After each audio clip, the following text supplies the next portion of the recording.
இறை இயேசுவின் அன்புக்குரிய சகோதரிகளே, இன்றைய வழிபாடு இறைவாக்கு வழிபாடு, திருச்சிலுவை ஆராதனை, திருவிருந்து என 3 முக்கிய பகுதிகளை கொண்டுள்ளது. உண்மையோடும் நீதியோடும் வாழ்பவர் யாராக இருந்தாலும் அவர்களுக்கு இச்சமுதாயம் கொடுக்கின்ற பரிசு வசமொழிகள் மட்டுமே. இம்மாதிரியான தடைக்கற்களையும் தாண்டி தனது இலட்சிய பயணத்தை தொடர விழைபவருக்கு உயிர் பறிப்பும் சம்பவங்களும் அடுக்கடுக்காய் பரிசாக கிடைக்கும். இயேசுவின் வாழ்வும் இப்படிதான். யூத சமுதாயத்தில் தங்களை மட்டுமே உயர்ந்தவளாக தூக்கி பிடித்துக் கொண்டு ஏழை எளியவரின் உழைப்பை உறிஞ்சி குடித்த இவர்களுக்கு இயேசுவின் அணுகுமுறைகள் மரண பயத்தை ஏற்படுத்தின. ஒடுக்கப்பட்ட வரிகளோடும் பெண்களோடும் நோயாளிகளோடும் பாவிகளோடும் இயேசு கொண்டிருந்த மேசை உறவு ஆட்சியில் இறந்தோரை அசைத்து பார்த்தது. இதன் விளைவாக பணமும் பதவியும் ஒன்றாக கரம் கோர்த்து கொண்டு இயேசுவுக்கு அரசியல் சாதனை தந்தது. கோதுமை மணிகள் மண்ணில் விழுந்து இயேசு தனது புரட்சியான மரணத்தால் நிரூபித்து காட்டினார். அவரின் மரணம் நம்மை மறுமலர்ச்சியடைய செய்திட அருள் வேண்டுவோம். மண்ணில் விழுந்து பலன் தரும் கோதுமை மணியாக வாழ முயற்சிப்போம். இயேசுவை வாழ்க்கையாக்குவோம். எழுந்து நிற்போம்.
எங்களை நிபந்தனையின்றி அன்பு செய்யும் இறைவா, உம் திருமகன் இயேசு கிறிஸ்து தமது இரத்தத்தை சிந்தி உம் அடியார்களுக்காக பாஸ்கா மறை நிகழ்வை ஏற்படுத்தினார். உமது இரக்கத்தை நினைவு கூர்ந்து நிலையான பாதுகாப்பால் அவர்களை புனிதப்படுத்துவீராக.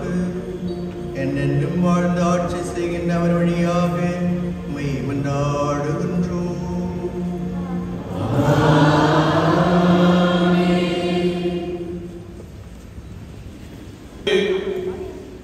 இன்றைய திருவழிபாட்டின் முதல் பகுதியான இறைவாக்கு வழிபாடு பகுதியில் நுழைகிறோம். கொள்கையை பிடிப்பினை வாழ்பவர்களால் நிச்சயமாக புரட்சியாளர்களாகவோ அல்லது புதுமையாளர்களாகவோ வாழ முடியாது. உண்மையான லட்சிய வாழ்விற்காக துன்பத்தை ஏற்க விரும்புபவர்களுக்கு மட்டுமே இது சாத்தியமாகும். இயேசுவும் நம் பாவங்களுக்காக நொறுக்கப்பட்டு அவமானப்படுத்தப்பட்டார். நாம் அனைவரும் நிறைவாழ்வை உரிமையாக்கிக் கொள்வதற்காக தமது லட்சியத்தில் அவர் தடம் புலராமல் உறுதியாக இருந்தார். இதனை விளக்கிக் கூறும் எசேயாவின் வாசகத்திற்கு செவிமடுப்போம். முதல் வாசகம் இறைவாக்கினர் எசேயா நூலிலிருந்து வாசகம். இதோ என் ஊழியர் சிறப்படைவார், அவர் மேன்மைப்படுத்தப்பட்டு உயர்த்தப்பட்டு பெரிதும் மாட்சியுறுவார். அவரை கண்ட பலர் திகைப்புற்றனர். அவரது தோற்றம் பெரிதும் உருக்குலைந்ததால் மனித சாயலே அவருக்கு இல்லாதிருந்தது. மானிடரின் உருவமே அவருக்கு இல்லை. அவ்வாறே அவர் பல பிற இனத்தாரை அதிர்ச்சிக்குள்ளாக்குவார். அரசர்களும் அவரை முன்னிட்டு வாய்ப்பொத்தி நிற்பர். ஏனெனில் தங்களுக்கு சொல்லப்படாததை அவர்கள் காண்பர், தாங்கள் கேள்விப்படாததை அவர்கள் புரிந்து கொள்வர். தாங்கள் அறிவித்ததை நம்பியவர் யார்? ஆண்டவரின் ஆற்றல் யாருக்கு வெளிப்படுத்தப்பட்டது? இளந்தளிர் போலும் வறண்ட நில வேர் போலும் ஆண்டவர் முன்னிலையில் அவர் வளர்ந்தார். நாம் பார்ப்பதற்கேற்ற அமைப்போ அவருக்கில்லை. நாம் விரும்பத்தக்க தோற்றமும் அவருக்கில்லை. அவர் இகழப்பட்டார், மனிதரால் புறக்கணிக்கப்பட்டார், வேதனையுற்ற மனிதராய் இருந்தார், நோயுற்று நலிந்தார். காண்போர் தம் முகத்தை மூடிக்கொள்ளும் நிலையில் அவர் இருந்தார். அவர் இழிவுபடுத்தப்பட்டார். அவரை நாம் மதிக்கவில்லை. மெய்யாகவே அவர் நம் பிடிகளை தாங்கிக் கொண்டார், நம் துன்பங்களை சுமந்து கொண்டார். நாமோ அவர் கடவுளால் வதைக்கப்பட்டு நொறுக்கப்பட்டவர் என்றும் சிறுமைப்படுத்தப்பட்டவர் என்றும் எண்ணினோம். அவரோ நம் குற்றங்களுக்காக காயமடைந்தார், நம் தீச்செயலுக்காக நொறுக்கப்பட்டார். நமக்கு நிறைவாழ்வை அளிக்க அவர் தண்டிக்கப்பட்டார். அவர் தம் காயங்களால் நாம் குணமடைகின்றோம். ஆடுகளைப் போல நாம் அனைவரும் வழி தவறி அலைந்தோம். நாம் எல்லோரும் நம் வழியே நடந்தோம். ஆண்டவரோ நம் அனைவரின் தீச்செயல்களையும் அவர் மேல் சுமத்தினார். அவர் ஒடுக்கப்பட்டார், சிறுமைப்படுத்தப்பட்டார், ஆயினும் அவர் தம் வாயை திறக்கவில்லை. அடிப்பதற்கு இழுத்துச் செல்லப்பட்ட ஆட்டுக்குட்டி போலும் ரோமம் கத்தரிப்போர் முன்னிலையில் கத்தாத செம்மறி போலும் அவர் தம் வாயை திறவாதிருந்தார். அவர் கைது செய்யப்பட்டு தீர்ப்பிடப்பட்டு இழுத்துச் செல்லப்பட்டார். அவருக்கு நேர்ந்ததை பற்றி அக்கறை கொண்டவர் யார்? ஏனெனில் வாழ்வோர் உலகினின்று அவர் அகற்றப்பட்டார். என் மக்களின் குற்றத்தை முன்னிட்டு கொலையுண்டார். வன் செயல் எதுவும் அவர் செய்ததில்லை. வஞ்சனை எதுவும் அவர் வாயில் இருந்ததில்லை. ஆயினும் தீயவரிடையே அவருக்கு கல்லறை அமைத்தார்கள். செத்தபோது அவர் செல்வரோடு இருந்தார். அவரை நொறுக்கவும் நோயால் வதைக்கவும் ஆண்டவர் திருவுளம் கொண்டார்.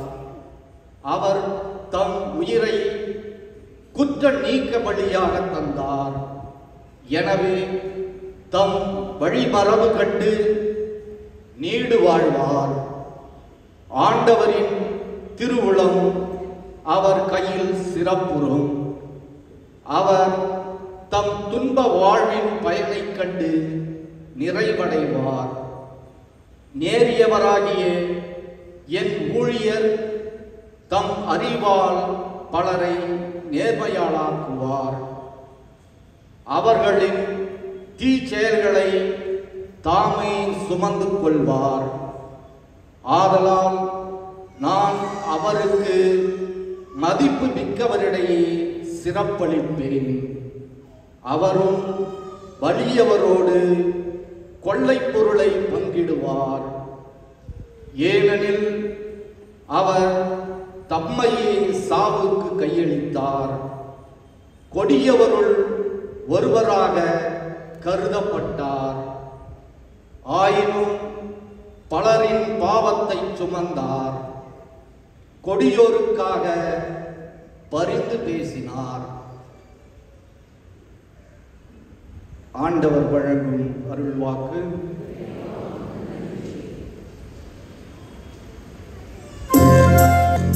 என் உயிரே, உயிரின் உயிரே, எதற்காக நீர் சென்றாய்? உறவே, உறவான உறவே, எதற்காக என்னை பிரிந்து சென்றாய்? எதற்காக என்னை பிரிந்து சென்றாய்? உயிரே, உயிரின் உயிரே,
தன் பாடுகளால் தான் ஒரு சிறந்த தலைமை குரு என்பதை நிரூபித்து காட்டுகின்றார் நம் தலைவர் இயேசு. தாட்சியை தனது ஆடையாக அணிந்து கொண்டு கீழ்ப்படிதல் உள்ளவராக திகழ்ந்தார். இறைவனின் இரக்க பெருக்கத்தையும் பரிவையும் பாசத்தையும் பெற்றுக் கொடுத்து நம்மை நிறைவாழ்வுக்கு சொந்தமாக்கிய நம் ஒப்பற்ற தலைமை குருவாம் இயேசுவின் பாடுகளை விளக்கி கூறும் எபிரிய திருமுகத்திற்கு செவி கொடுப்போம். எபிரேயருக்கு எழுதப்பட்ட திருமுகத்திலிருந்து வாசகம். வானங்களை கடந்து சென்ற இறைமகனாகிய இயேசுவை நாம் தனிப்பெரும் தலைமை குருவாக கொண்டுள்ளதால் நாம் அறிக்கையிடுவதை விடாது பற்றிக் கொள்வோமாக. ஏனெனில் நம் தலைமை குரு நம்முடைய வலுவின்மையை கண்டு இரக்கம் காட்ட இயலாதவர் அல்ல, மாறாக எல்லா வகையிலும் நம்மை போல சோதிக்கப்பட்டவர், எனினும் பாவம் செய்யாதவர். எனவே நாம் இரக்கத்தை பெறவும் ஏற்ற வேளையில் உதவக்கூடிய அருளை கண்டடையவும் அருள் நிறைந்த இறை அரியணையை துணிவுடன் அணுகி செல்வோமாக. அவர் இவ்வுலகில் வாழ்ந்த காலத்தில் தம்மை சாவிலிருந்து காப்பாற்ற வல்லவரை நோக்கி உரத்த குரல் எழுப்பி கண்ணீர் சிந்தி மன்றாடி வேண்டினார். அவர் கொண்டிருந்த இறைப்பற்று கலந்த அச்சத்தை முன்னிட்டு கடவுள் அவருக்கு செவி சாய்த்தார். அவர் இறைமகனாய் இருந்தும் துன்பங்கள் வழியே கீழ்ப்படிதலை கற்றுக்கொண்டார். அவர் நிறைவுள்ளவராகி தமக்கு கீழ்ப்படிவோர் அனைவரும் என்றென்றும் மீட்படைய காரணமானார். ஆண்டவரின் அருள்வாக்கு.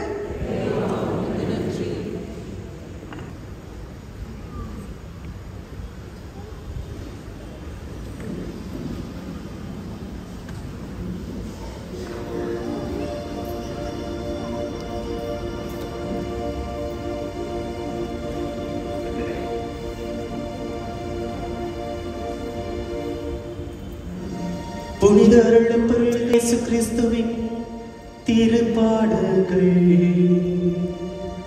அக்காலத்தில் இயேசு இவற்றை கூறிய பின் தம் சீடரோடு கேதுரை அருவியை கடந்து போனார்.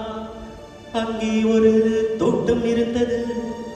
தம் சீடரோடு அதில் நுழைந்தார். அவரை காட்டிக் கொடுத்த யூதாசுக்கும் அந்த இடம் தெரியும். ஏனெனில் இயேசு தம் சீடரோடு அடிக்கடி அங்கு போவதுண்டு. யூதாஸ் படை வீரர்களையும் தலைமை குருக்கள் அனுப்பிய காவலரையும் அழைத்துக் கொண்டு விளக்குகளோடும் பந்தங்களோடும் படை கருவிகளோடும் அங்கே வந்தார். தனக்கு நிகழப் போவதை எல்லாம் இயேசு அறிந்திருந்தார்.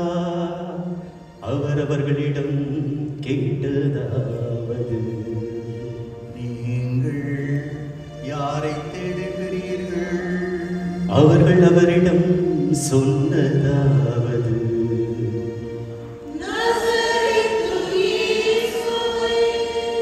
இயேசு அவர்களிடம் சொன்னதாவது,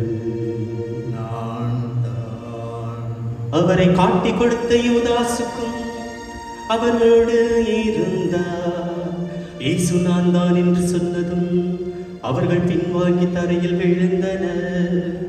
மீண்டும் இயேசு அவர்களிடம் கேட்டதாவது, நீங்கள் யாரை தேடுகிறீர்கள்?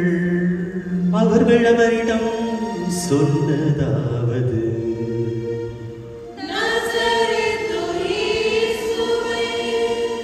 இயேசு அவர்களிடம் சொன்னதாவது, நான் தான் என்று உங்களுக்கு சொன்னேனே, என்னை நீங்கள் தேடுவது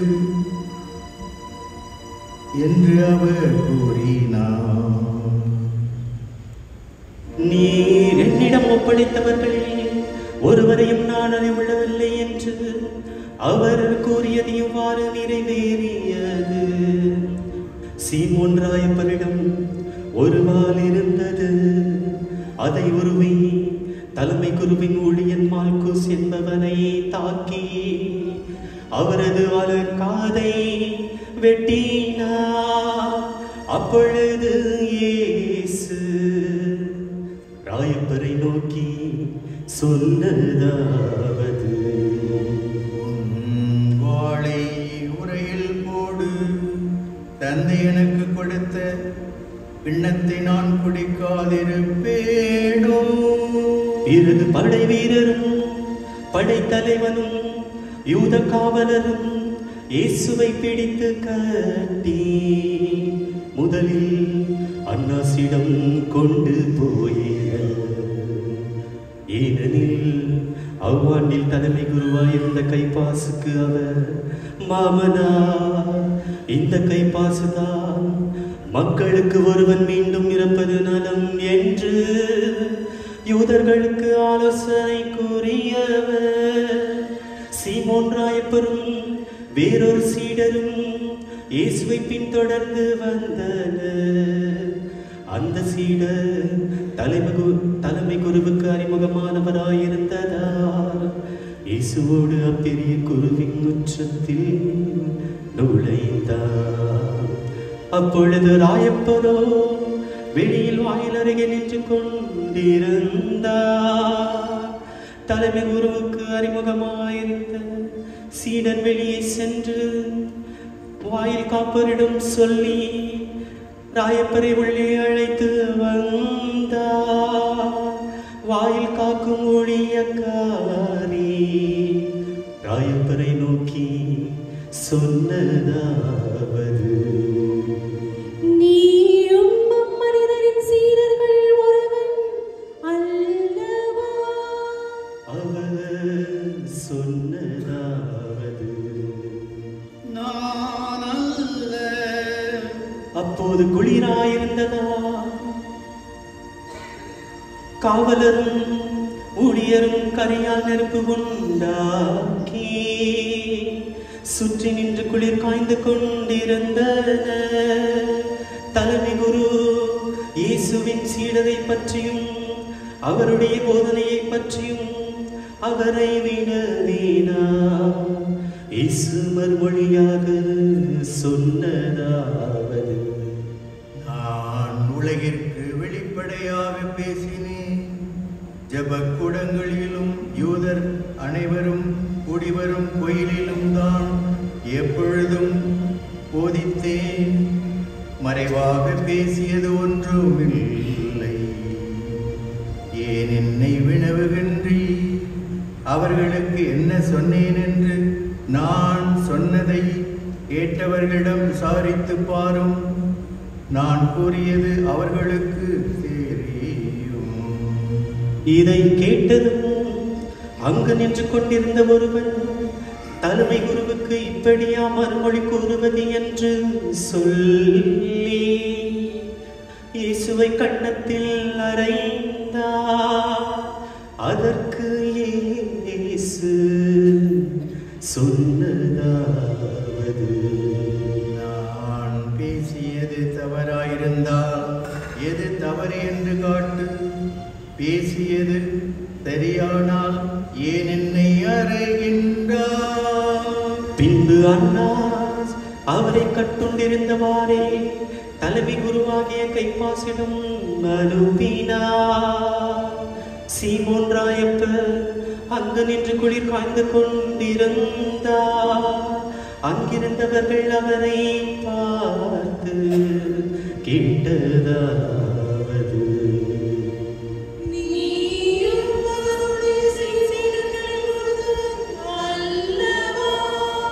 ஆனால் அவர் மறுமொழியாக சொன்னதாவது, நான் சீடனல்ல. அப்போது ராயப்பரால் காது அறுபட்டவனுக்கு உறவினனாகிய தலைமை குருக்களின் ஊழியரில் ஒருவன் ராயப்பரிடத்தில் கேட்டதாவது, நான் உன்னை அந்த ஆளோடு தோட்டத்தில் காணவில்லை. மீண்டும் மறுத்தார். உடனே சேவல் கூவியது. அதன் பின் இயேசுவை கைப்பாசிடமிருந்து பிலாத்துவின் அரண்மனைக்கு அழைத்து சென்றனர். அப்போது விடிய காலம். பாஸ்காவை உண்பதற்கு தீட்டுப்படாமல் இருக்க அரண்மனைக்குள் அவர்கள் நுழையவில்லை. எனவே பிலாத்து அவர்களை காண வெளியே வந்து கேட்டதாவது, இவன் மேல் நீங்கள் சாற்றும் குற்றம் என்ன? அவர்கள் சொன்னதாவது, இவன் குற்றவாளியாயிருந்தால் நாங்கள் இவனை உமக்கு கையளித்திருக்க மாட்டோம்.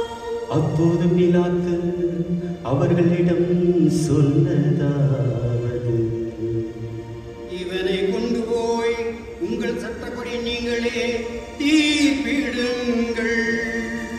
அதற்கு அவர்கள் சொன்னதாவது, இவனையும் கொல்ல எங்களுக்கு உரிமை இல்லை. தமக்கு எத்தகைய சாவு நேரிடும் என்பதை குறிப்பிட்டு இயேசு கூறியது இவ்வாறு நிறைவேற வேண்டியிருந்தது. பிலாத்து மீண்டும் அரண்மனைக்குள் போய் இயேசுவை வர சொல்லி அவரிடம் கேட்டதாவது, நீ யூதர்களின் அரசனோ? இயேசு சொன்னதாவது, நேராகவே இதை கேட்கின்றீரா? மற்றவர்கள் என்னை பற்றி உம்மிடம் கூறினரா? அதற்கு பிலாத்து சொன்னதாவது, நான் யூதனா?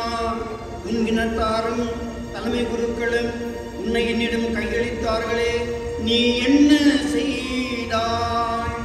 இயேசு சொன்னதாவது, என் அரசு இவ்வுலகை சார்ந்ததன்று. என் அரசு இவ்வுலகை சார்ந்ததாயிருந்தால் நான் யூதரிடம் கையளிக்காதபடி என் காவலர்கள் போராடி இருப்பார்கள். ஆனால் என் அரசு இவ்வுலகை சார்ந்ததன்று. அதற்கு பிலாத்து அவரை நோக்கி கேட்டதாவது, அப்படியானால் நீ அரசன் தானா?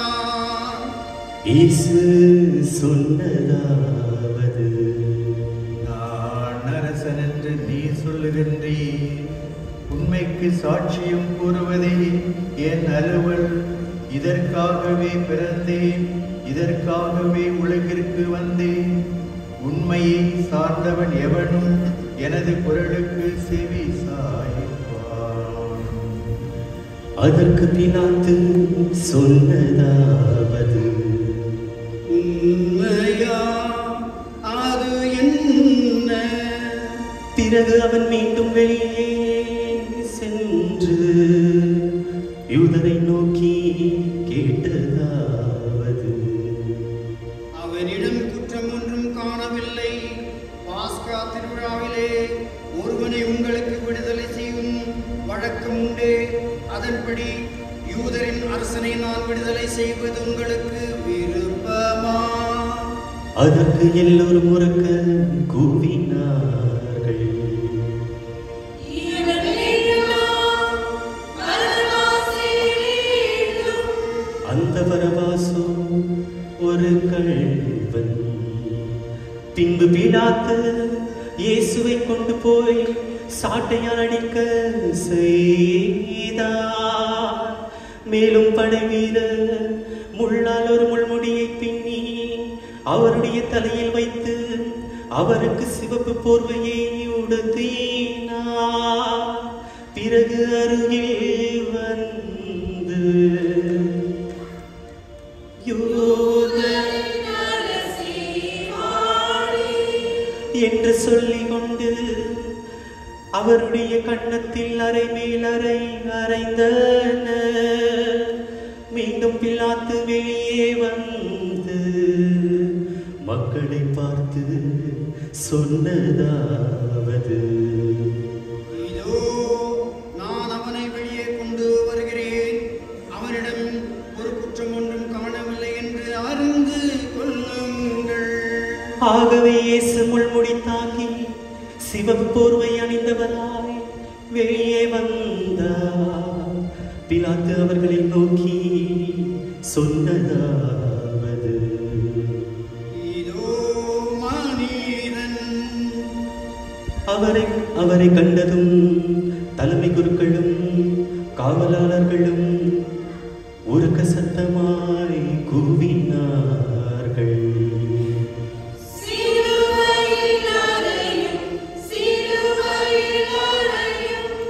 அப்போது பிலாத்து சொன்னதாவது, நீங்களே இவனை கொண்டு போய் சிலுவையில் அறைந்து கொல்லுங்கள். நானோ இவனிடம் குற்றம் ஒன்றும் காணவில்லை. அதற்கு யூதர்கள் சொன்னதாவது, எங்களுக்கு சட்டம் ஒன்று உண்டு, சட்டத்தின்படி அவன் சாக வேண்டும். ஏனென்றால் தன்னை கடவுளின் மகனாக்கிக் கொண்டான். இவ்வார்த்தைகளை கேட்டு பிலாத்து மிகவும் அஞ்சினார். மீண்டும் அரண்மனைக்குள் சென்று இயேசுவை நோக்கி கேட்டதாவது, நீ எங்கிருந்து வந்தவன்? ஆனால் இயேசு ஒன்றும் சொல்லவில்லை. அப்போது பிலாத்து இயேசுவிடம் சொன்னதாவது, என்னிடம் ஒன்றும் சொல்ல மாட்டாயா? உன்னை சிலுவையில் அறையவும் உன்னை விடுவிக்கவும் எனக்கு அதிகாரம் உண்டு என்று தெரியாதா? இயேசு மறுமொழியாக சொன்னதாவது, மேலிருந்து உமக்கு அருளப்படாதிருந்தால் என் மேல் உமக்கு எவ்வதிகாரமும் இராது. ஆதலால்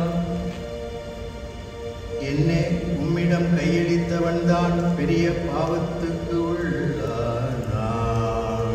அது முதல் பிலாத்து அவரை விடுவிக்க வழி தேடினார். யூதர்களோ சத்தமாய் கூவினார்கள், இவனை விடுவித்தால் நீ செசாருடைய நண்பர் அல்ல. தன்னை அரசனாக்கிக் கொள்ளும் எவனும் செசாரை எதிர்க்கிறான். பிலாத்து இவ்வார்த்தைகளை கேட்டு இயேசுவை வெளியே அழைத்து வந்து கல்தனம் என்ற இடத்தில் நிதி இருக்கை மீது அமர்ந்தார். அந்த இடத்திற்கு எபிரேய மொழியிலே கப்பத்தா என்று பெயர். அன்று பாஸ்காவுக்கு ஆயத்த நாள், ஏற்குரிய நண்பகல். அப்போது பிலாத்து யூதர்களை நோக்கி சொன்னதாவது, இதோ உங்கள் அரசன். அவர்கள் ஒரு சத்தமாய் கூவினார்கள், ஒழிக ஒழிக அவனை சிலுவையில் அறையும். அதற்கு பிலாத்து கேட்டதாவது, உங்கள் அரசனை நான் சிலுவையில் அறைவதா? அதற்கு தலைமை குருக்கள் சொல்வது, செசாரை தவிர வேறொரு அரசன் எங்களுக்கில்லை. அப்போது பிலாத்து அவரை சிலுவையில் அறியும்படி அவர்களிடம் கையளித்தார். ஆகவே அவரை கூட்டிக் கொண்டு போறார்கள்.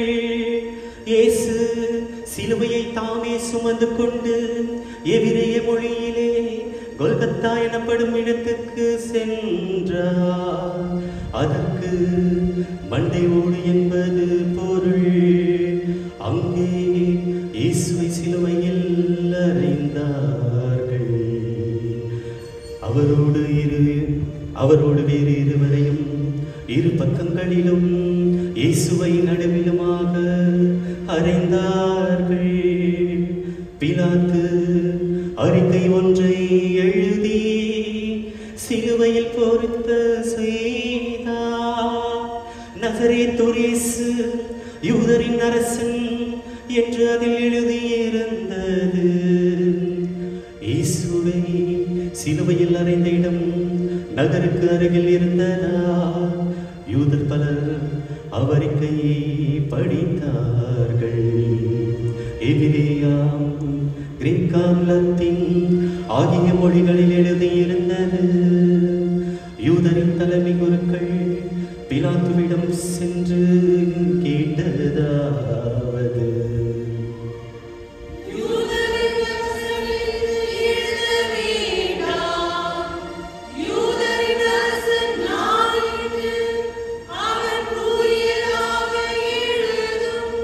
ஆனால் பிலாத்து சொன்னதாவது: நான் எழுதியதுதான்.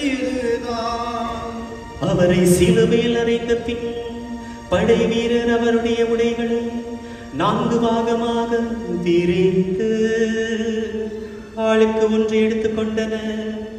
அங்கியையும் எடுத்துக் கொண்டனர். அந்த அங்கி மேலிருந்து அடிவரை தையில் இல்லாமல் நெய்யப்பட்டிருந்தது. ஆகையால் அவர்கள் ஒருவரை ஒருவர் நோக்கி சொன்னதாவது: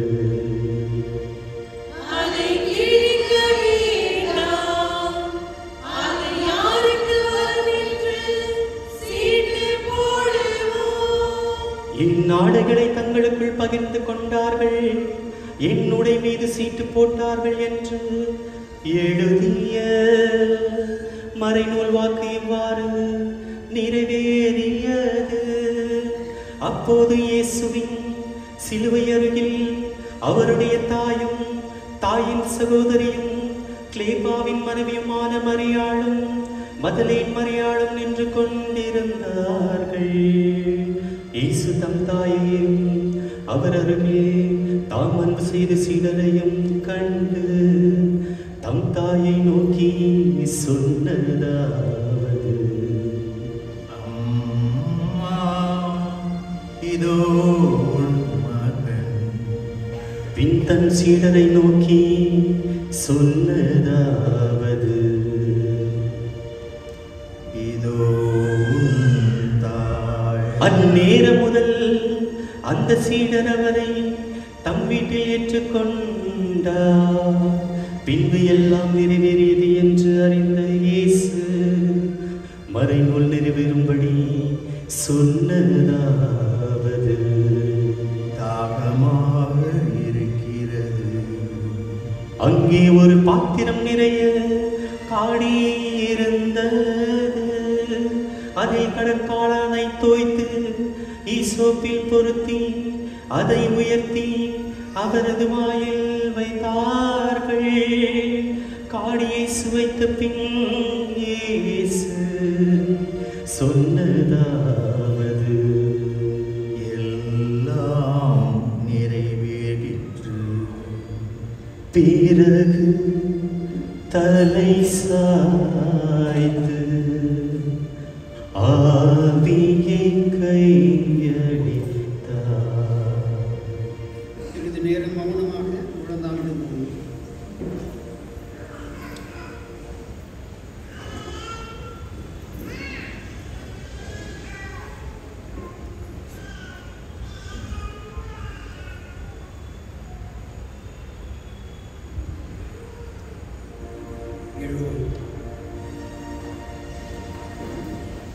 அன்று பாஸ்காவுக்கு ஆயத்த நாள், அடுத்த நாள் ஓய்வு நாளாகவும் பெருவிழாவாகவும் இருந்தது. அந்த விழாவின் போது சிலுவையில் சடலங்கள் இருத்தலாகாது என்று சொல்லி கால்களை முறித்து பிணங்களை எடுத்துவிட பிலாத்துவிடம் விடை கேட்டனர். ஆகவே படை வீரன் வந்து இயேசுவோடு சிலுவையில் அறைந்திருந்த இருவரின் கால்களை முறித்தார்கள். அவர் ஏற்கனவே இருந்திருப்பதை கண்டு அவருடைய கால்களை முறிக்கவில்லை. ஆனால் படை வீரன் ஒருவன் அவருடைய விழாவை ஈட்டியால் குத்தி திறந்தார். உடனே இரத்தமும் நீரும் வெளிவந்தன. இதை பார்த்தவனே இதற்கு சாட்சியம் கூறியுள்ளார். அவனுடைய சாட்சியம் உண்மையானதே.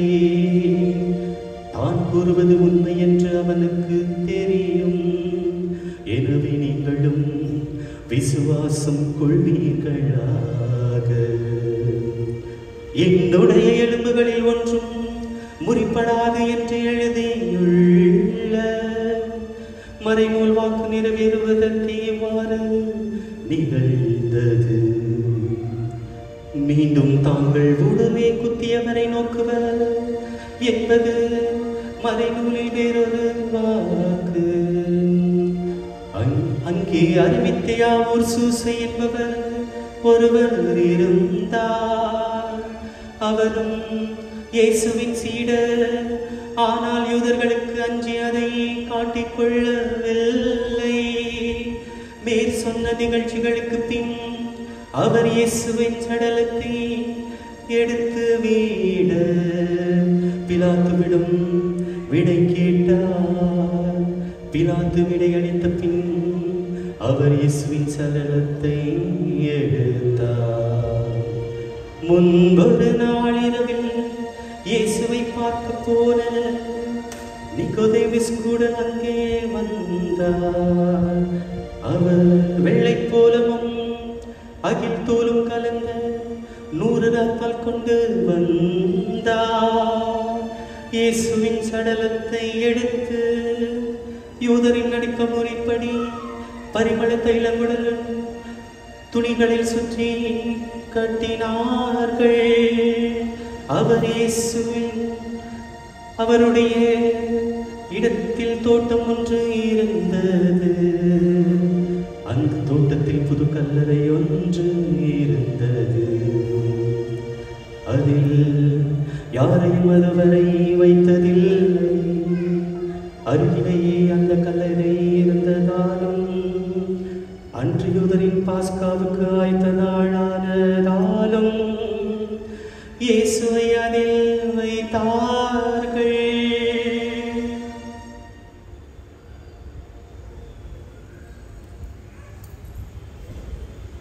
தயவுசெய்து எல்லாரும் அமரவும்.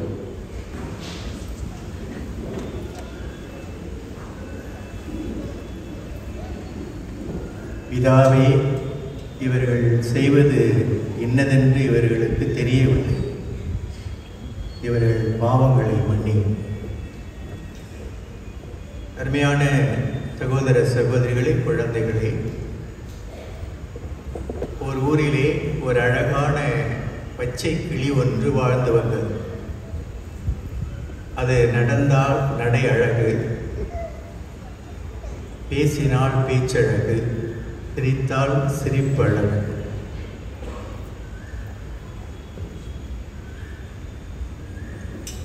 திடீரென ஒரு நாள் நடக்கக்கூடாத ஒன்று அந்த கிளியின் வாழ்க்கையிலே நடந்தது.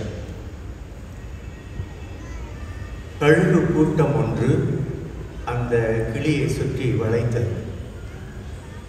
அதுவும் சாதாரண கழுகுகள் அல்ல, பிணம் தின்னும் கழுகுகள்.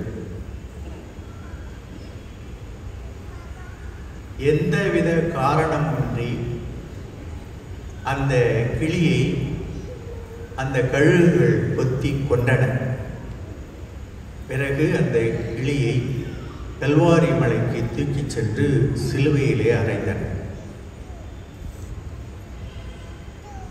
இந்த ஓமையிலே வந்த கிளிதான் இயேசு கிறிஸ்து.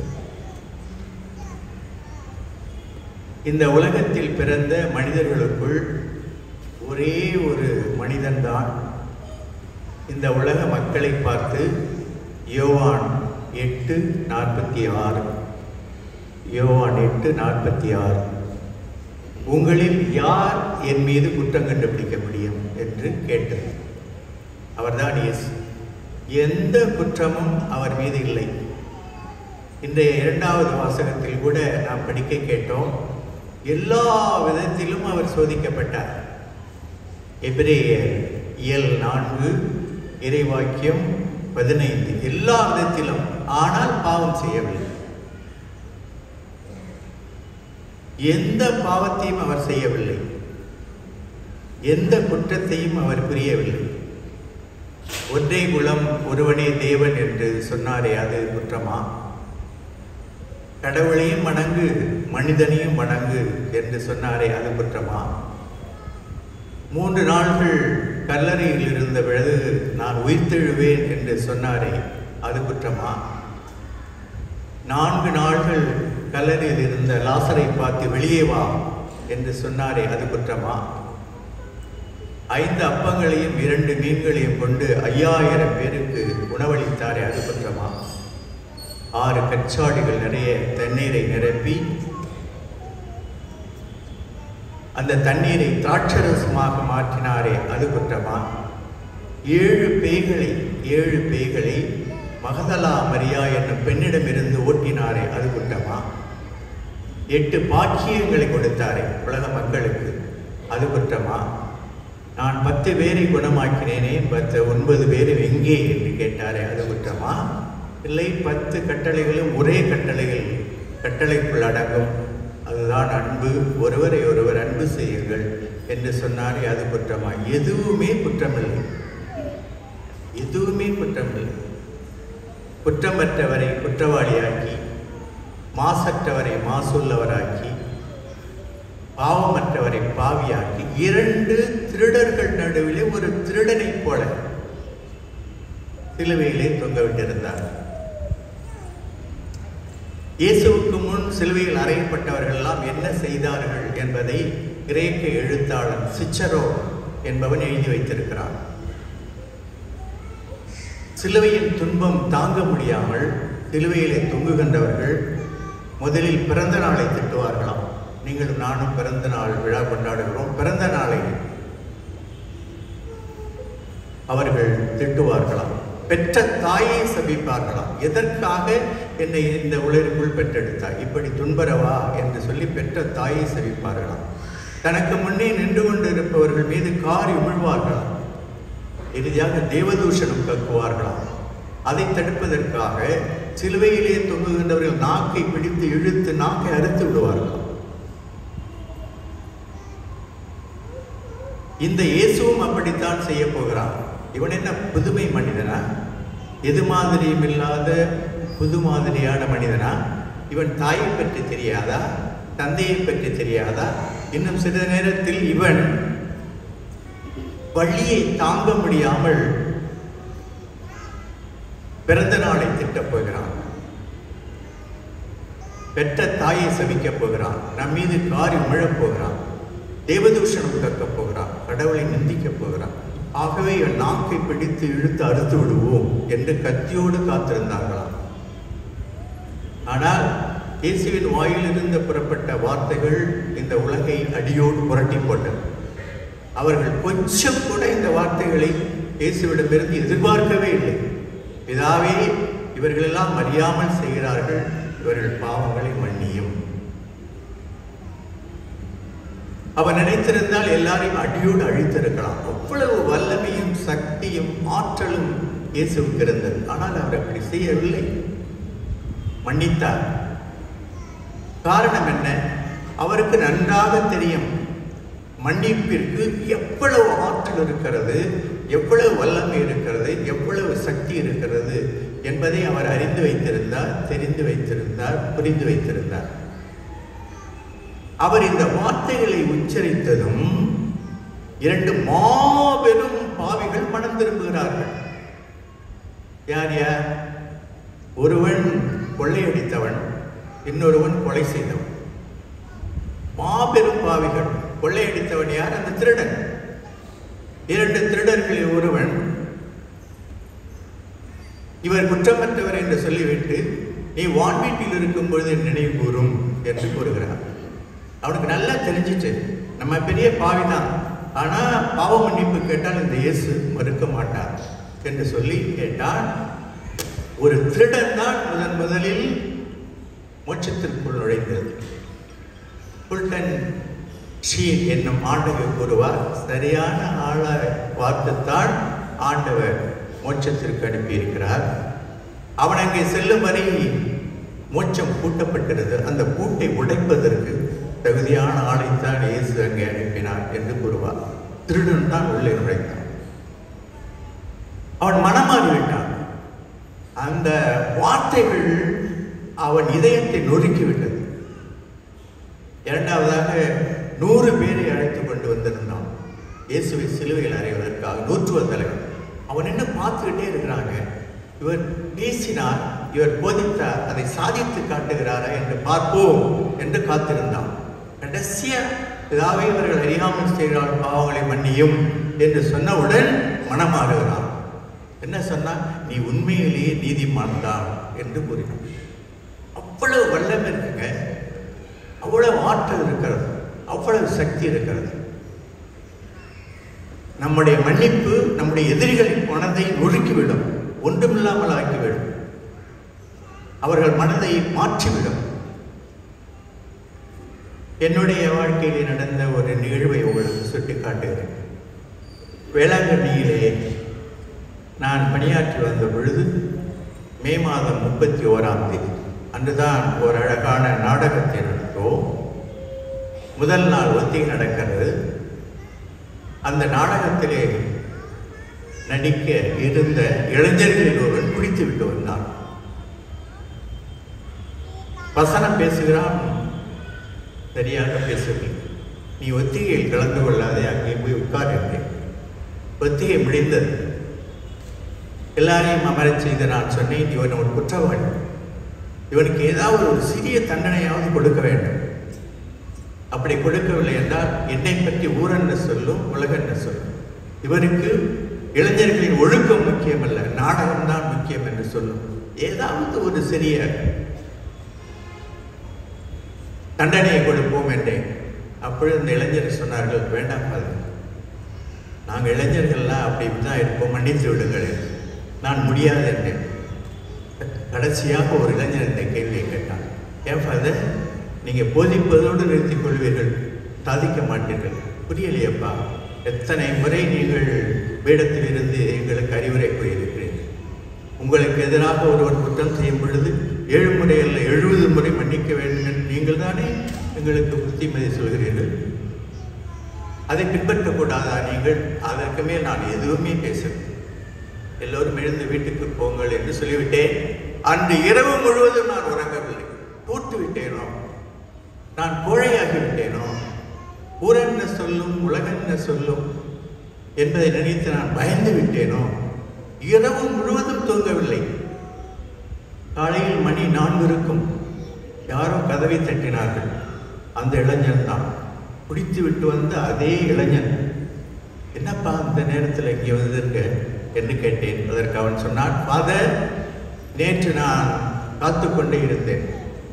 எனக்கு தண்டனை நீங்கள் வழங்கியிருந்தால் வாழ்நாள் முழுவதும் நான் குடிப்பேன் என்ற முடிவு எடுத்திருப்பேன். நீங்கள் என்னை மன்னித்தீர்கள், இனிமேல் குடிக்கவே மாட்டேன் என்றான். அவ்வளவு சக்தி, அவ்வளவு வல்லமை, அவ்வளவு ஆற்றல் மன்னிப்பிற்கு உண்டு. நோயுற்றவன் ஒருவனுக்கு ஒரு டாக்டர் மாத்திரை கொடுக்கிறார். அவன் கேள்வி கேட்பதே இல்லையே, அப்படியே விழுங்குகிறான். ஏன்? அந்த டாக்டர் மீது அவனுக்கு அவ்வளவு நம்பிக்கை. டாக்டர்களுக்கெல்லாம் மருத்துவர்களுக்கெல்லாம் மருத்துவராக விளங்குகின்ற சிலுவையிலே தொங்கிக் கொண்டு இருக்கின்ற இயேசு நம் ஒவ்வொருவரையும் பார்த்து இவ்வாறு கூறுகிறார், என் மகளே, என் மகனை, எந்த காரணத்தையும் தேடாது. அன்பின் உச்சகட்டம்தான் மன்னிப்பு. காரணத்தை தேடாமல் நிபந்தனையின்றி உனக்கு எதிராக குற்றம் செய்கின்றவர்களை நீ மன்னித்து விடு. அவர்களுக்கு தண்டனை அதை கடவுள் பார்த்துக் கொள்வார். நிச்சயமாக உன் மன்னிப்பு அவர்கள் மனதை மாற்றும். உன்னை சுற்றி ஒரு அழகிய பூங்காவை காண்பார். அந்த பூங்காவிலே பூ சிரிக்கும், புவி சிரிக்கும், நதி சிரிக்கும், மனித சிரிக்கும், கடல் சிரிக்கும், கரை சிரிக்கும், உன் முகம் அன்றளந்த செந்தாமரை போல் சிரித்திருக்கும்.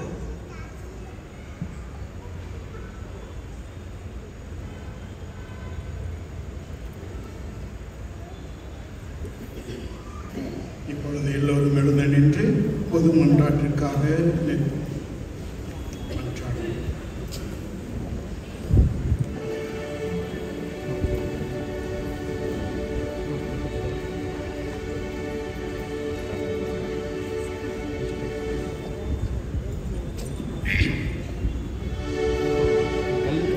நாம் இப்போது பொது மன்றாட்டுக்களை சொல்லி ஜெபிப்போம்.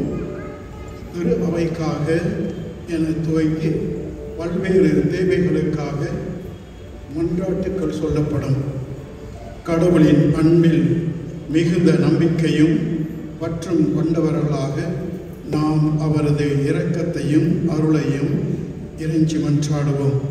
கடவுளை ஏற்றுக்கொண்டவர்களுக்காக மட்டுமல்ல, கடவுளை மறுப்பவர்களுக்காகவும் நாம் இப்பொழுது சிறப்பாக மன்றாடுவோம். புனித திரு அவைக்காக மன்றாடுவோம். அன்புமிக்க சகோதர சகோதரிகளே, இறைவனின் புனித திரு அவைக்காக மன்றாடுவோம்.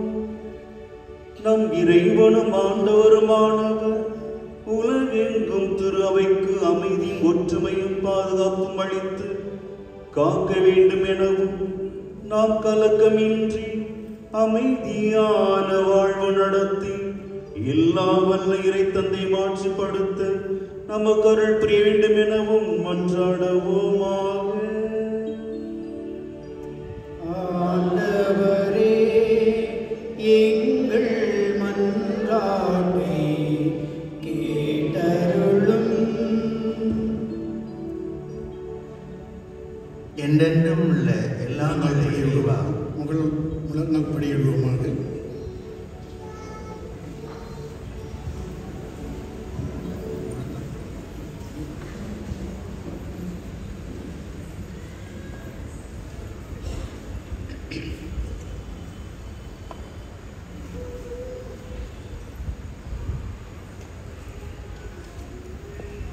எழுந்து நிற்போம். என்றென்றும் உள்ள எல்லாம் உள்ள இறைவா, கிறிஸ்துவில் உமது மாட்சியை மக்கள் இனங்களுக்கெல்லாம் வெளிப்படுத்தினீர். உம்முடைய இரக்கத்தின் செயல்களை நீர் பாதுகாப்பதால் உலகெங்கும் பரவியிருக்கும் திரு அவை உறுதியான நம்பிக்கையுடன், அன்புடன், மன்னிக்கும் மனப்பான்மையுடன் உமது பெயரை அறிக்கையிடுவதில் நிலைத்திருக்க செய்வீராக. எங்கள் ஆண்டவராகிய கிறிஸ்து வழியாக உம்மை மன்றாடுகின்றோம். ஆமென். திருத்தந்தைக்காக மன்றாடுவோம். நம் புனித திருத்தந்தை பிரான்சிஸ்காக மன்றாடுவோம். தலைமையாய நிலைக்கு அவரை தேர்ந்தெடுத்த நம் இறைவனும் ஆண்டவருமானவர் இவ்வகை தீங்குமின்றி அவரை பேணி காப்பாராக. அதனால் அவர் இறைவனின் புனித மக்களை வழி நடத்தி தம்முடைய புனித திரு அவை வலுப்பெறச் செய்ய வேண்டும் என மன்றாடுவோமாக. ஆண்டவரே, எங்கள் மன்றாட்டை கேட்டருளும். முழங்கால் படியிடுவோமாக.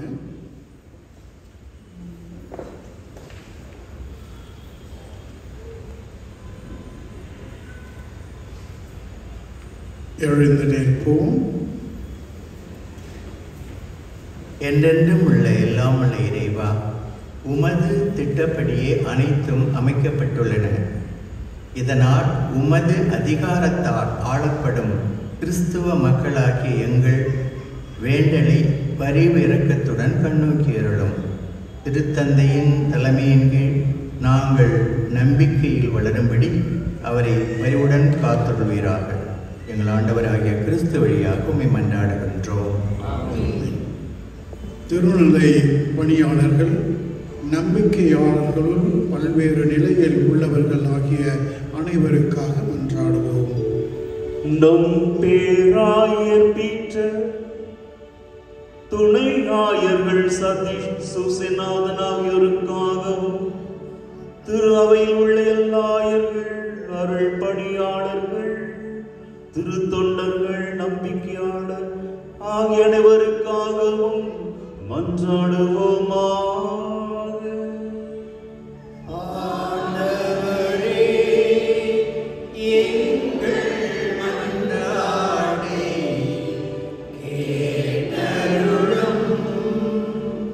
முழங்கால் படியிடுவோமாக.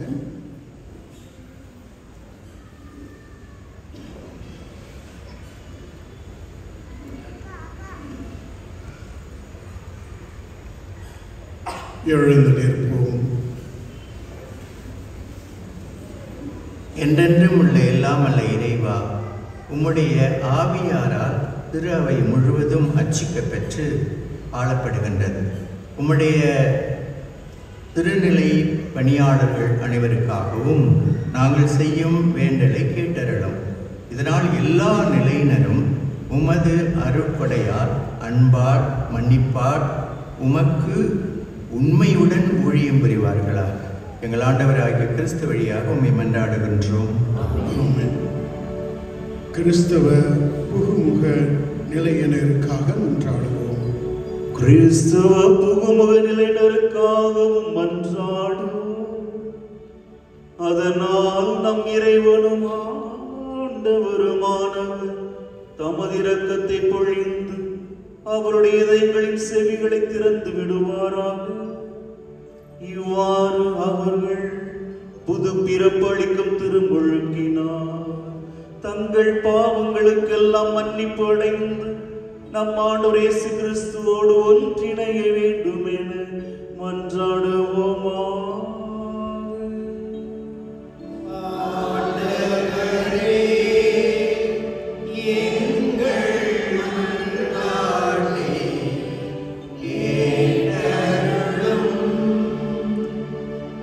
முழங்கால் படியிடுவோமாக.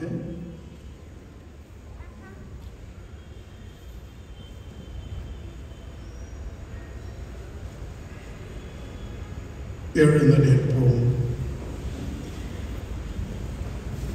என்றென்றும் உள்ள எல்லாம் அல்ல இறைவா, புதிய மக்களை தேர்த்து திருச்சபை திரு அவை என்றும் வளம் பெற செய்கின்றேன். கிறிஸ்துவ புகுமுக திருநிலையினரிடம் நம்பிக்கையும் அறிவும் வளரச் செய்தருளும். இதனால் இவர்கள் திருமுழுக்கு தண்ணீரால் புது பிறப்படைந்து தேர்ந்து கொள்ளப்பட்ட உம்முடைய மக்களின் திருக்கூட்டத்தில் சேர்த்து கொள்ளப்படுவார்களாக. எங்கள் ஆண்டவராகிய கிறிஸ்து வழியாக உம்மை மன்றாடுகின்றோம். கிறிஸ்தவர்களின் ஒற்றுமைக்காக மன்றாடுவோம். கிறிஸ்துவில் நம்பிக்கை கொண்டுள்ள நம் சகோதர சகோதரிகள் அனைவருக்காகவும் மன்றாடுவோம். நம் இறைவனும் ஆண்டவருமானவர் அவர்களை உண்மையின் பாதையில் வழி நடத்தி தம்பரை துறவில் கூட்டி சேர்த்து காத்திருள வேண்டும் என மன்றாடுவோமா.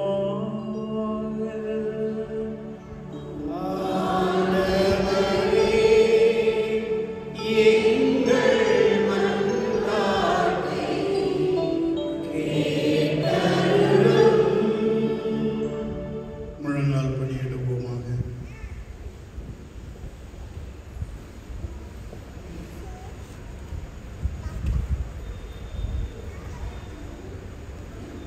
எழுந்து நிற்போம். என்றென்றும் உள்ள எல்லாம் அல்ல இறைவா, சிதறுண்டவர்களை ஒன்று சேர்ப்பவரும் ஒருங்கிணைந்தவற்றை பேணி காப்பவரும் நீரே. உமது திருமகனின் இயேசுவின் மந்தையை கனிவுடன் கண்ணோக்கிறலும். இவ்வாறு ஒரே திருமுழுக்கினால் தூய்மைப்படுத்தப்பட்ட அவர்கள் நம்பிக்கையின் முழுமையால் இணைந்து அன்பின் பிணைப்பால் மன்னிப்பின் பிணைப்பால் ஒன்று சேர்ந்து வாழ்வார்களாக. எங்கள் ஆண்டவராகிய கிறிஸ்து வழியாக உம்மை மன்றாடுகின்றோம். நாடுகளை ஆள்வோருக்காக மன்றாடுவோம். நாடுகளை ஆளும் அனைவருக்காகவும் மன்றாடுவோம். நம் இறைவனும் ஆண்டவருமானவர் தமது திருளப்படி உண்மையான அமைதியும் உரிமை வாழ்வும் அவர்கள் பெரும் பொருட்டு அவருடைய மனங்களையும் இதயங்களையும் வழி நடத்த வேண்டும் என மன்றாடுவோமா.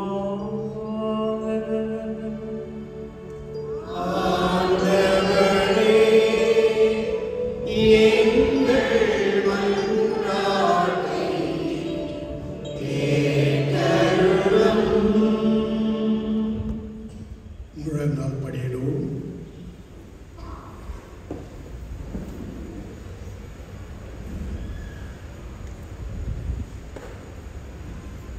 எழுந்து நிற்போம்.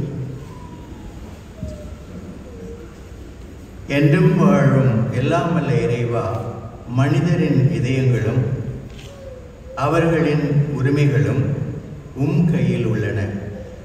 உலகெங்கும் மக்களின் வளமான வாழ்வும் அமைதியின் உறுதிப்பாடும் சமய உரிமையும் உமது கொடையால் நிலை பெறுமாறு எங்களை ஆழ்வோரை கனிவுடன் கண்ணோக்குவீராக. எங்கள் ஆண்டவராகிய கிறிஸ்து வழியாக உம்மை மன்றாடுகின்றோம். துன்புறுவோருக்காக மன்றாடுவோம். அன்புமிக்க சகோதர சகோதரிகளே, துன்புறும் அனைவருக்காகவும் எல்லாம் வல்ல தந்தையாகிய கடவுளிடம் மன்றாடுவோம்.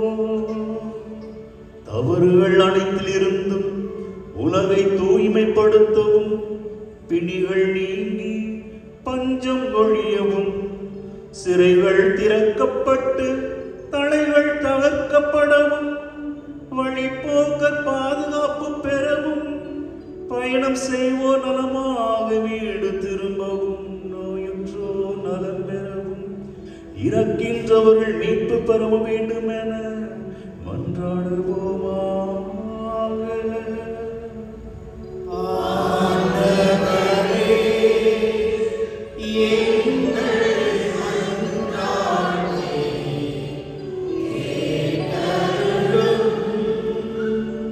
முழங்கால் படியிடுவோமாக.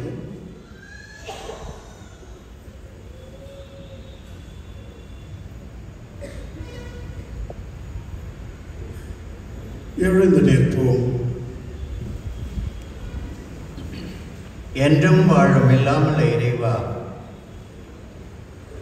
துன்பப்படும் அனைவருக்கும் ஆறுதலும் வருந்துவோருக்கு திடனும் நீரே. எத்தகைய துன்ப வேளையிலும் உம்மை நோக்கி கூவி அழைப்போரின் வேண்டல்கள் உம் திருமுன் வருவனவாக. இதனால் தங்கள் தேவைகளில் நீர் இரக்கத்துடன் துணை புரிவதைக் கண்டு அவர்கள் எல்லாரும் மகிழ்வார்களாக. எங்கள் ஆண்டவராகிய கிறிஸ்து வழியாக உம்மை மன்றாடுகின்றோம்.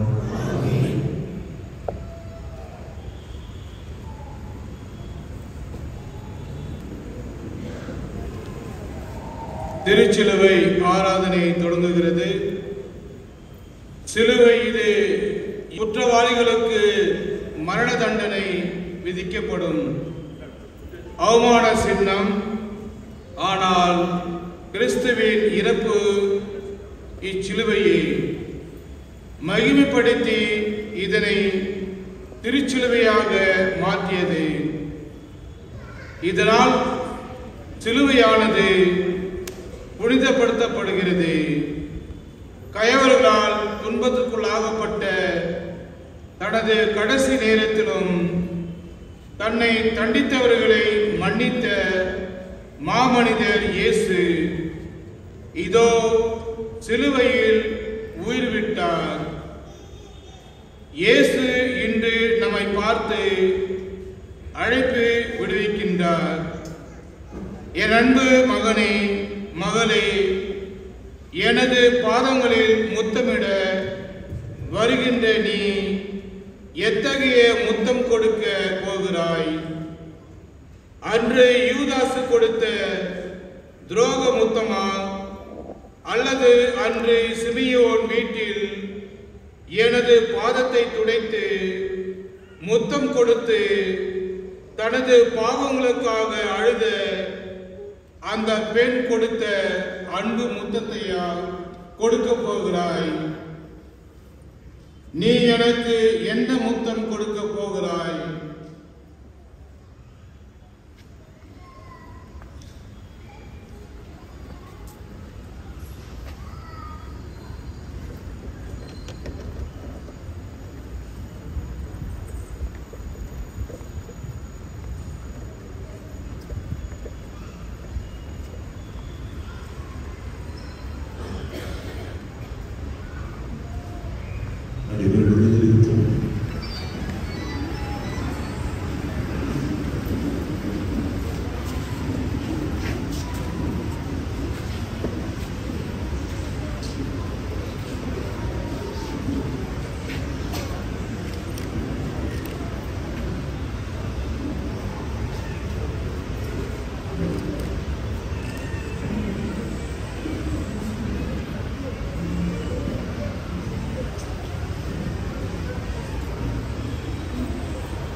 அன்பார்ந்தவர்களே, நீங்கள் இருக்கும் இடத்திலே நீங்கள் வர வேண்டும் என கேட்டுக்கொள்கின்றேன்.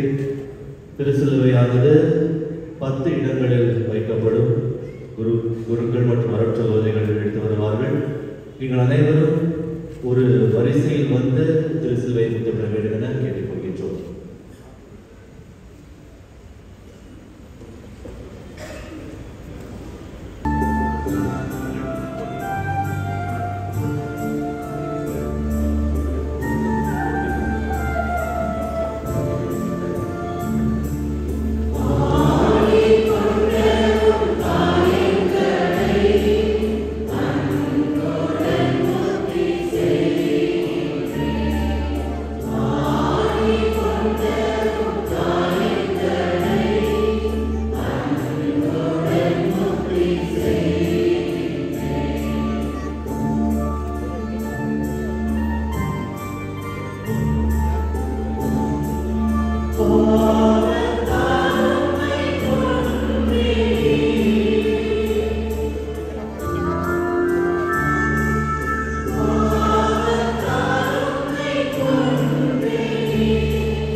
நாம் திருவிருந்தில் பங்கேற்கும் நேரம் இது.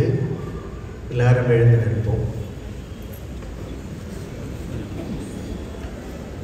மீட்பரின் கட்டளையால் கற்பிக்கப்பட்டு தேவ பிடிப்பினையால் பயிற்சி பெற்ற நாம் துணிந்து பாடுவோம்.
இதோ பிதாவே, இவர்கள் செய்வது என்னதென்று இவர்களுக்கு தெரியவில்லை. இவர்கள் பாவங்களை மன்னியும் என்று சொன்ன இயேசு, இவர் விருந்துக்கு அழைக்கப்பெற்ற நீங்களும் நானும் பேர் பெற்றவர்கள்.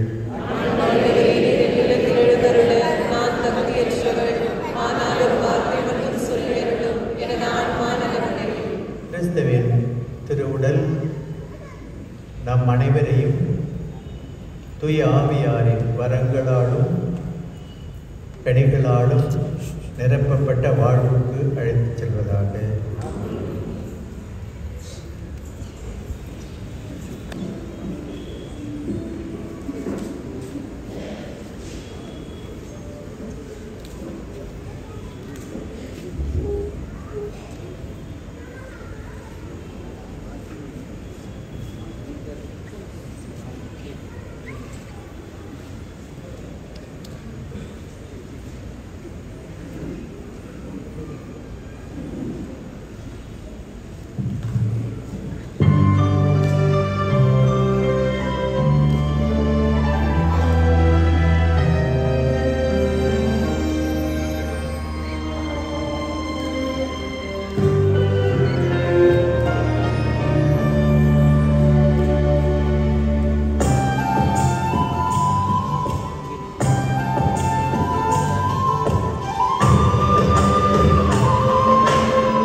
இயேசுவில் அன்பார்ந்த சகோதர சகோதரிகளே, இந்த திருப்பலியில் நாம் அனைவரும் கலந்து கொண்டு ஆண்டவரின் அந்த உயிர் நமக்காக தந்த அந்த நிகழ்வை நாம் அனைவரும் இதில் கலந்து கொண்டோம்.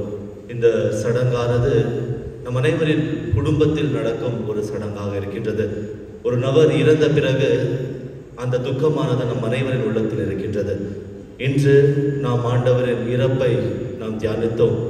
அவரை அடக்கம் செய்த பிறகு நம் அனைவரும் மௌனமாக வீடு திரும்புவோம். எதற்காக ஆண்டவர் இறந்தார்? நம் பாவங்களுக்காக இறந்தார். அதை உணர்ந்தவராக நம் அனைவரும் வீடு திரும்புவோம். நாளை இரவு 9 மணிக்கு ஆங்கிலத்தில் பாஸ்கா திருவிழாப்பாடு நடக்கும். அதன் பிறகு 11 மணிக்கு தமிழில். பாஸ்கா திருப்பலியானது ஞாயிற்றுக்கிழமை காலை 6 மணிக்கு கன்னடத்தில், 7:15க்கு தமிழில், 8:30க்கு தமிழில், 9:45க்கு ஆங்கிலத்தில் திருப்பலிகள் இருக்கின்றது. அன்று மாலை திருப்பலி இருக்காது.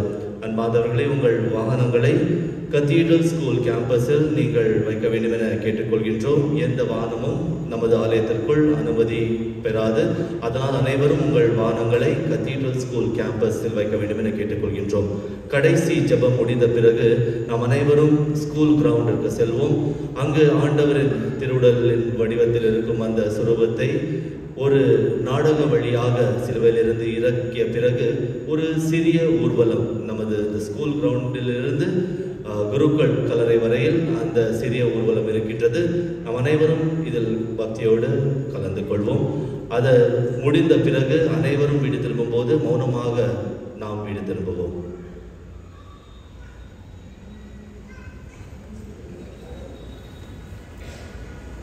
இறுதி ஆசிரியருக்கு ஜெபத்திற்கு எழுந்து நிற்போம். மன்றாடுவோமாக. என்றும் வாழும் எல்லாம் வல்ல இறைவா, உம்முடைய கிறிஸ்துவின் பாடுகளினாலும் புனித இறப்பினாலும் உயிர்ப்பினாலும் எங்களை மீட்டு அருளினீ. உமது இரக்கத்தால் நீர் ஆற்றிய இம்மீட்புச் செயல் எங்களில் நிலைத்திருக்க செய்தருளும். இவ்வாறு மறைப்பொருள்களில் பங்கேற்பதன் வழியாக முடிவில்லா இறைப்பற்றுடன் வாழ்வோமாக. எங்கள் ஆண்டவராகிய கிறிஸ்து வழியாக உம்மை மன்றாடுகின்றோம்.